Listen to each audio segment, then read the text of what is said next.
Greetings, Grosse Pointe South, families, alumni, friends. Dan Griesbaum Jr. here, sitting with Dan Griesbaum Sr., chatting a little bit about Grosse Pointe South baseball history and specifically about our Grosse Pointe South Baseball Hall of Fame event for the inaugural class that's coming up on January 25th. Want to talk about one of our inductees, class of 1996, Kevin Schroeder, pitcher, catcher at times, first baseman, third baseman, DH, did a lot of things on the baseball field, and one of the more memorable players probably throughout your entire career, correct?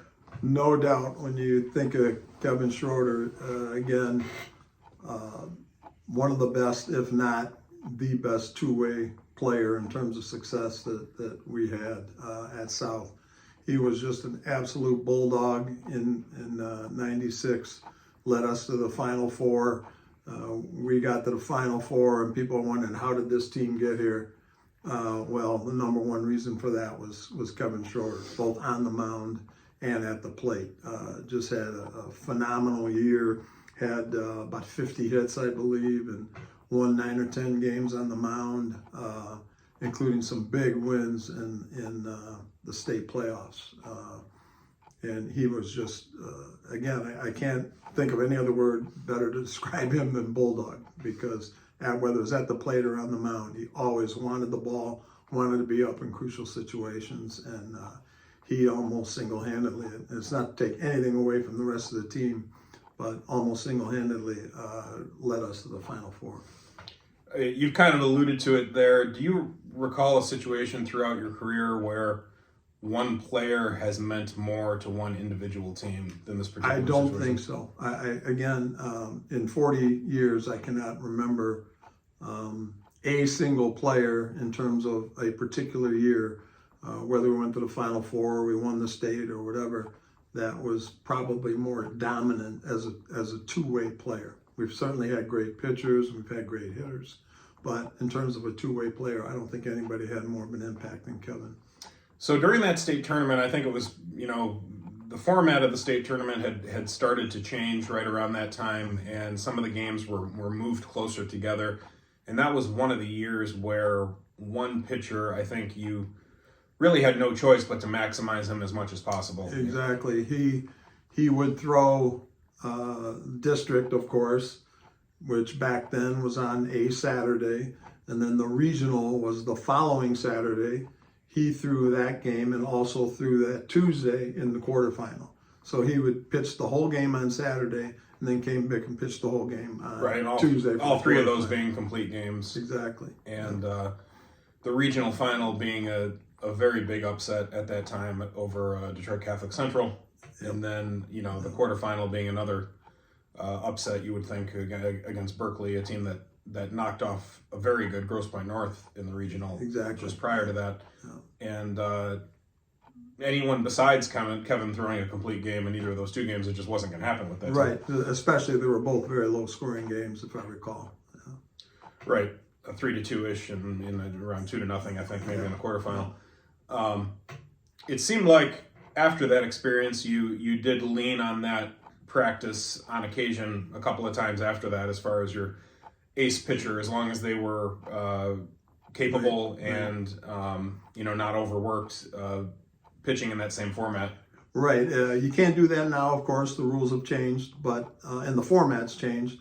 But we've never really overly used pitchers, we felt, during the season, and that was one of the reasons. If we needed to rely on them in the postseason, we didn't want to burn them out for the postseason. So Kevin certainly was still a workhorse for us in 96, but still he was totally ready and able and willing to be on the mound for all of those games. And there were certainly some times after that where a lot of the pitchers that we remember throughout the history of the program were guys that were sort of on the Kevin Schroeder plan. You think of Jimmy Menschel in 1994 or 2014 rather.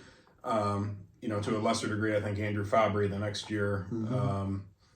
Adam Abraham, perhaps, during that 03 year. Ryan Gunderson. Yep. Right. A lot of guys that did that same thing, pitching in the regional and then the quarterfinal. And, without those situations, certainly conceivable that we never make the Final Four of those years. Exactly.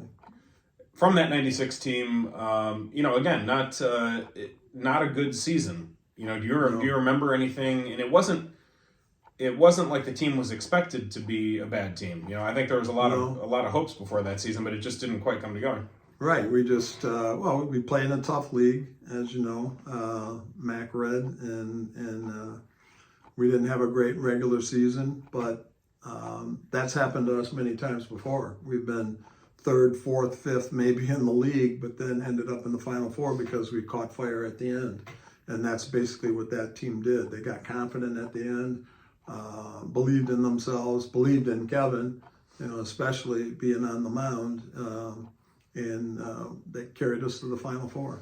But really a pretty good core coming back from 1995, which I think was a year where you lost in the regional final to Warren Mott. The vast majority of those starters coming back, Joe Schmidt and Chris Nelson, and right.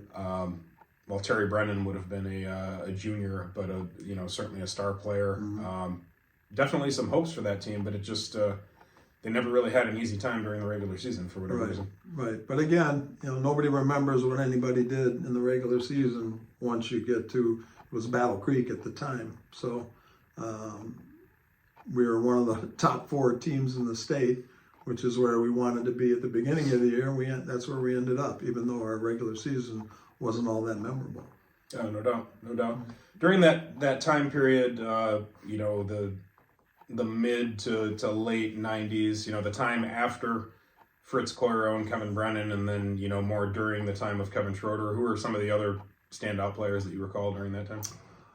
Boy, the late, mid to late 90s, of course, we had 98, excellent team when, you were on the team, and Charlie Braun, Brian Hodgman, Jason Mangle, some of those kids. Definitely a mash first kind of team. I think somewhere in the 40+ home run range. Which, right. Nowadays to even think about that type of thing is ridiculous. Right, especially with bats the way they are now as opposed to where they were back then. If you recall, you probably used the 34-29, which would be illegal, and a 2 3/4-inch barrel.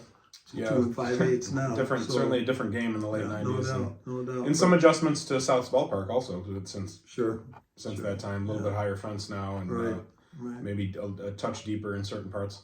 The baseball changed as well.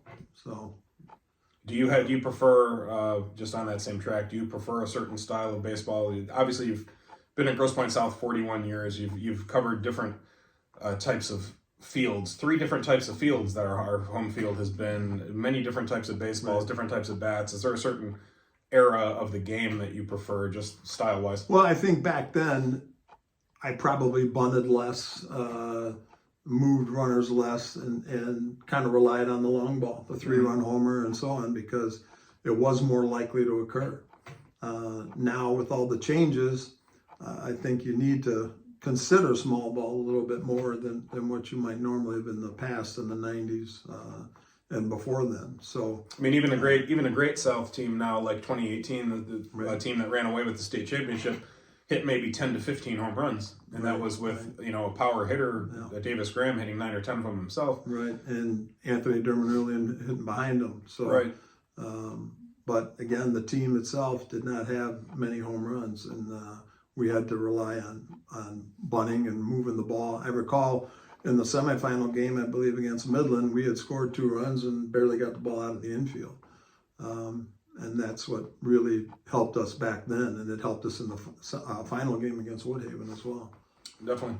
So Kevin Schroeder, certainly one of the more notable, memorable Grosse Pointe South players of all time. Also did several years as a coach after that. I think, can't remember exactly when you started with that, maybe around 2006 or 7 possibly, I think, to around 2013, a pretty good run there as an assistant coach. What do you remember about him as an assistant coach on your staff? Definitely intense, competitor, wanted to win.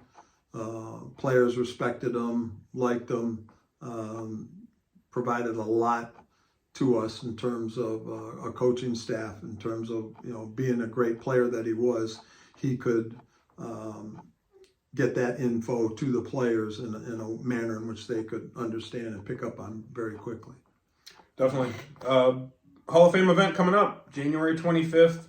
A lot of tickets have been sold, very few remain, but if you're interested in attending, please visit our new website, grosspointsouthbaseball.com, right away for information, and hope to see many of you at a great event. Another former player from that same late 90s era, Ryan Armani, who's been a big success in the media, will be emceeing that event. Kevin Schroeder's teammate in 96.